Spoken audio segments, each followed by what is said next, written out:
প্রণমী তোমারে বন্ধুরা, সবাই কেমন আছো? অনেকদিন পরে দেখা হলো। গিয়েছিলাম আমরা শ্রীরামপুরে, পশ্চিমবঙ্গ তথা ভারতের অন্যতম প্রাচীনতম শহর, সমৃদ্ধ শহর।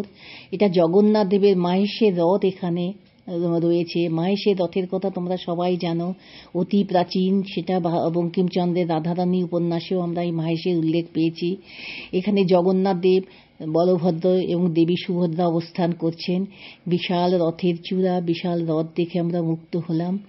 সেখান থেকে আমরা আস্তে আস্তে রথ দেখে চলে গেলাম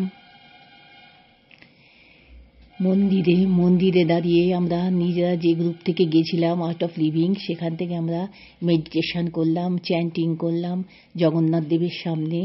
সেখানে থেকে আমরা আস্তে আস্তে রাধাবল্লভজির মন্দিরে গেলাম। অপূর্ব মূর্তি রাধাবল্লভজির, সেখানে পুজো দিলাম। রাধাবল্লভজির সাথে সাথে সেখানে রয়েছে প্রচুর শালগ্রাম শিলা এবং ছোট ছোট বাল গোপাল, তাদেরও পুজো হচ্ছে।